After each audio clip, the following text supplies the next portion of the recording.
عالیہ حمزہ صاحبہ میں آپ کی جانب آؤں گا. جیسے کہ عمار صاحب بھی کہہ رہے ہیں, انہوں نے کہا ہے کہ عمران خان صاحب کو الیکشنز کی کوئی خاص جلدی نہیں ہے, وہ تو جلدی ہے کسی اور چیز کی جلدی تھی انہیں, اور معصوم سے ان کی خواہشیں تھیں, اگر وہ پوری نہیں ہوئیں تو اب ایسے وہ باہر نکلیں گے, لانگ مارچ کریں گے, احتجاج کریں گے, یا پھر ملک میں پھر انتشار پیدا ہوگا آپ کے خیال میں؟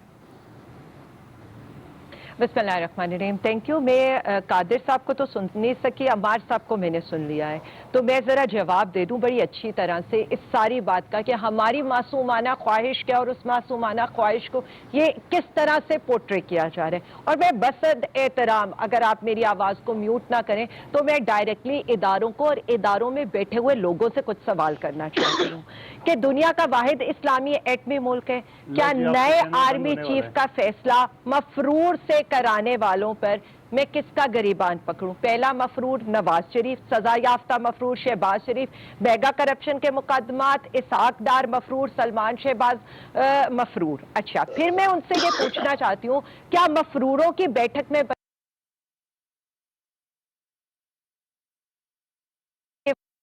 ان کے مورال پہ کیا فرق پڑے گا؟ پھر میں بسد احترام جس کے دماغ کو خون پہنچانے والی شریان کا 80% بند ہے, وہ سزا یافتہ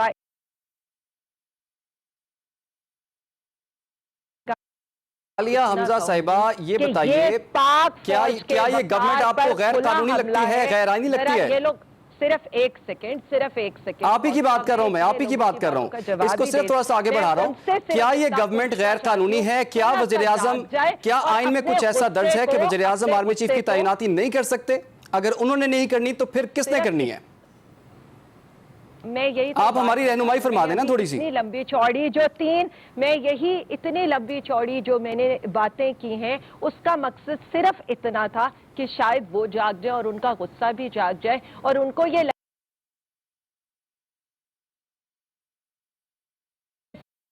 فیصلہ مفروروں کی بیٹھک میں ہونے لگا ہے, اور عوام کا غصہ اور عمران خان صاحب کا اور پی ٹی آئی کا غصہ صرف اتنی سی بات کے اوپر ہے. ہم تو یہ کہہ ہی نہیں رہے, ہم تو کہہ رہے کہ آفیشیل میٹنگز کے اندر مفروروں کا, اشتہاریوں کا, ایبسکونڈر کا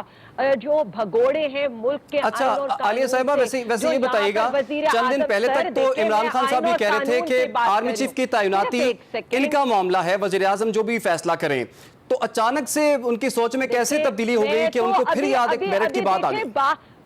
میں بار بار میں نے ایک ہی بات کی ہے, جس بات کو ان کے اپنے وفاقی وزیر انڈوس کر رہے, میں بار بار یہ کہہ رہی ہوں کہ کیا مفروروں کو ہمارے ملک کی سب سے بڑے ادارے کے سربراہ کا, جو واحد اسلامی ایٹامک پاور ہے, اس کے سربراہ کا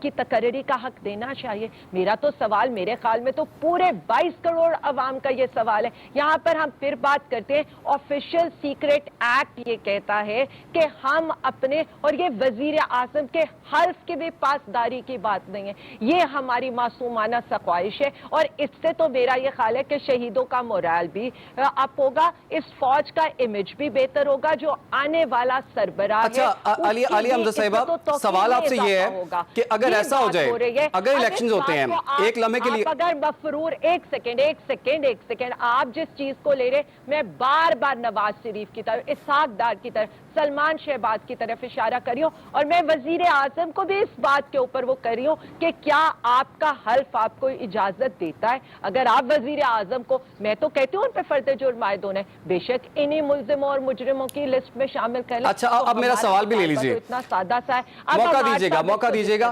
عالیہ صاحبہ یہ بتائیے, اگر الیکشنز ہوتے ہیں, ہم ایک لمحے کے لیے فرض کرتے ہیں کہ شہباز شریف صاحب چلیں جی پرائم منسٹر بن جاتے ہیں, یا بلاول پرائم منسٹر بن جاتا ہے, تو اگر پھر یہی مرحلہ آتا ہے ایک عام تعیناتی کا, تو آپ کے خیال میں وہ تعیناتی انہیں کرنی چاہیے یا ان کو آئینی حق ہے یا نہیں ہے؟